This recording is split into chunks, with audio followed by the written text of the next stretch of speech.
Okay, I just got here. Wish me luck. I am doing shadowing at a hospital today. I'm nervous, but it'll be fun. It'll be fun. I'm excited.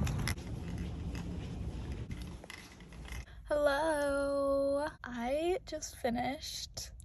That was cool. It was very, very different. Everyone was different that we saw, and the pace was really different, but it was cool. I enjoyed it. I definitely want to come back and do some more shadowing. I wish that I could like pick up a shift here, but they don't have my job position here. The OTs help the PTs, like the occupational therapists help the PTs.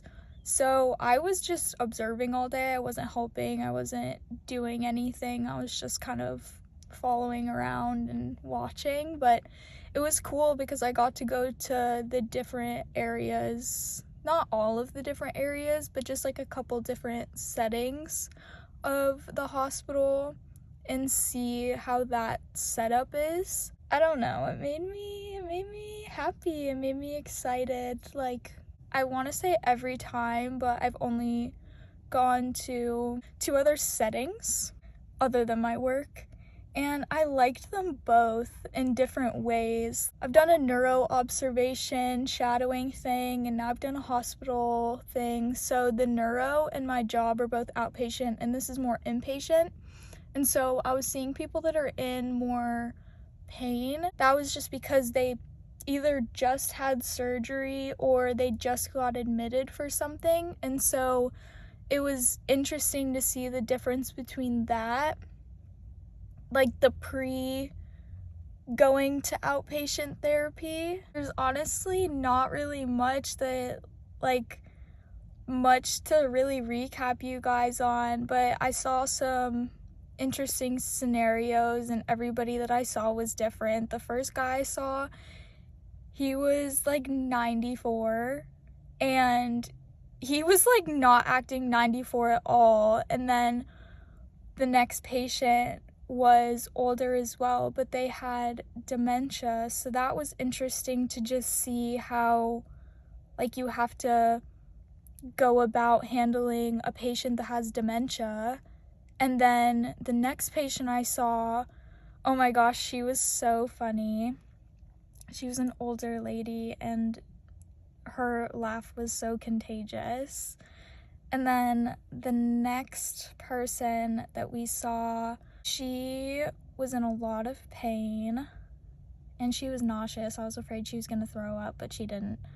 And then the last lady we saw was just super kind. I don't know, it was cool.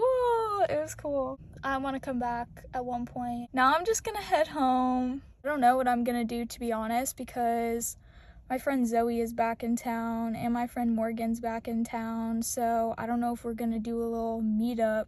But that was good. Honestly, like 10 out of 10 experience, and I had no idea what to expect. So there was nothing really crazy that happened, and sometimes some crazy stuff can happen, apparently, from some of the stories I was hearing. So, but maybe if I come back, I'll experience something crazy. I don't know if I want that, but I think that it would just be interesting to see like different situations, you know? Ah! Cotton candy sky. Love it.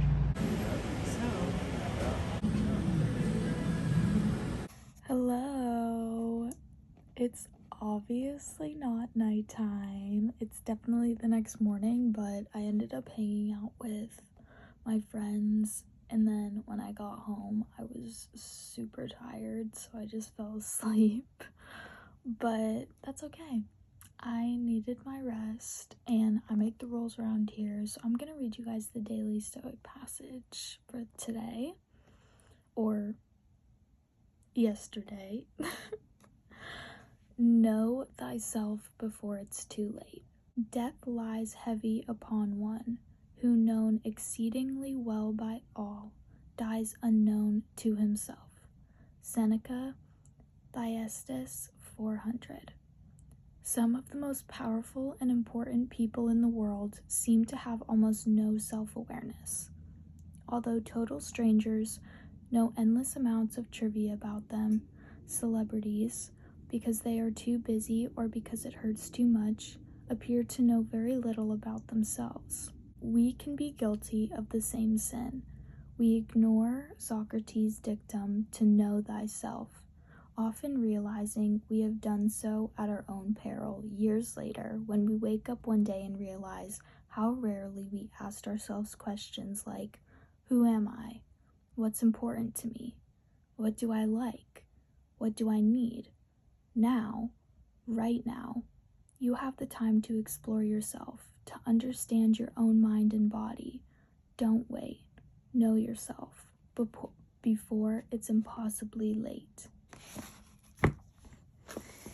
And I feel really lucky to have discovered the Daily Stoics so early in life, and to have people around me kind of always make me think of those questions. As far as my dad, for sure, he's always been someone who's just like making me and my sisters always think about those questions. And so I feel like I've been able to grow more into a person that I want to be and that I'm proud of being because of that. So if you haven't asked yourself those questions, or if it's been a while since you've asked yourself those questions, I think it's important to just take the time and think about it, even if it's just for 5 minutes, because even just thinking about it and seeing how asking those questions to yourself makes you feel, it can impact how you even just move throughout that day differently or the next day. I just hope that you don't wait until it's too late. And I mean, it's never too late, but if you're realizing these things when you're on your deathbed, then I mean, there's only so much you can do.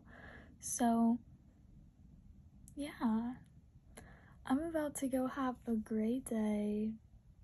I got to sleep in this morning, but I hope that you have a great day as well, and I'll see you in the next one. Bye.